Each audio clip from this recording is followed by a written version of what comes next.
পৃথিবীতে কবিতা পড়ে কেউ সৎ হয় না, উপন্যাস পড়ে কেউ সৎ হয় না। তুমি একটা মানুষ দেখাইতে পারবে না যে কোনো সাহিত্য পড়ে সে তার নিজের জীবন দর্শন পরিবর্তন করেছে। কিন্তু আমি 1000 পিপল দেখাতে পারবো in the history of the world যারা ধর্মগ্রন্থের কারণে, ধর্মীয় বিশ্বাসের কারণে তার নিজের জীবনের সততা প্রমাণ করেছে। যে ব্যক্তি যে মসজিদে যায়, যে যায় না তার চেয়ে সে ভালো মানুষ। যে মন্দিরে যায়, যে যায় না তার চেয়ে সে ভালো মানুষ। যে গির্জায় যায়, যে যায় না তার চেয়ে সে ভালো মানুষ। পৃথিবীর কোনো ধর্ম মানুষকে অন্যায় শেখায় না, পৃথিবীর কোনো ধর্ম মানুষকে মিথ্যা কথা শেখায় না, পৃথিবীর কোনো ধর্ম মানুষকে নগ্নতা শেখায় না, পৃথিবীর কোনো ধর্ম মানুষকে অশ্লীলতা শেখায় না। কিন্তু তুমি তোমার ধর্মের কাছে ফিরে যাও। একটা ধর্মহীন সমাজ করে আমরা মানুষের সমাজ বানাতে পারবো না। আজকে পাশ্চাত্য সমাজ তো মানুষের সমাজ নাই, এটা অমানুষের সমাজ হয়ে গেছে, ভয়ঙ্কর অমানুষের সমাজ হয়ে গেছে। এই ধর্মহীন পাশ্চাত্যের সমাজ যেন আমাদের টার্গেট না। তোমাকে একটা জিনিস মনে রাখতে হবে, তুমি পরিশ্রম করবা, তুমি তার ফলাফল পাবা। তুমি ফাঁকিবাজি করবা, তারও ফলাফল তুমি পাবা। প্রত্যেকটা ভালো কাজের একটা রিওয়ার্ড আছে, প্রত্যেকটা খারাপ কাজের একটা পানিশমেন্ট আছে। আমি দুইটা ধর্মের দুইটা মাইথোলজি থেকে দুইটা কোট করে আমি আমার বক্তব্য শেষ করব।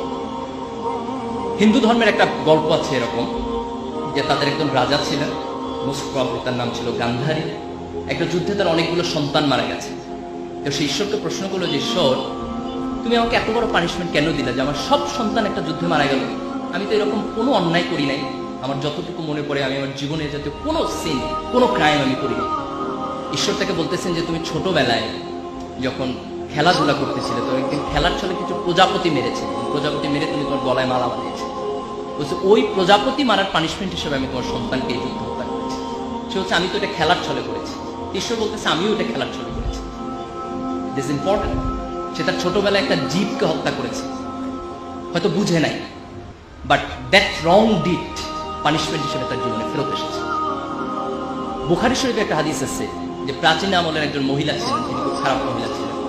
তিনি একদিন রাস্তা দিয়ে যাচ্ছেন, হঠাৎ করে তিনি দেখছেন একটা কুকুর খুব পিপাসুত। খুব দয়া হলো কুকুরটা দেখে, এবং তিনি একটা কুয়া থেকে পানি তুলে নিয়ে এসে সে কুকুরটাকে খাওয়ালেন।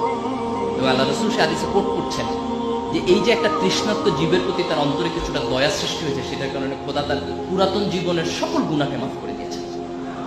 That was a very small ভালো কাজ, খুব ছোট্ট একটা ভালো কাজ, কিন্তু সেই ভালো কাজটা খোদার আরশে গিয়ে অনেক বড় হিসাবে তার কাছে প্রতিদান হিসাবে ফেরত এসেছে। এই যে আমরা আমাদের জীবনে অনেকগুলো কাজ করি, আমরা তখন ভাবি না যে এটার আউটপুট কি হবে, কিন্তু তুমি একটা ছোট্ট ভালো কাজ করো, বিলিভ মি, এই ভালো কাজের প্রতিদান তুমি তোমার জীবনে পাবা। তুমি একটা ছোট্ট খারাপ কাজ করো, এর প্রতিদান তুমি তোমার পাবা। এই জেনারেশনে না হলে নেক্সট জেনারেশনে।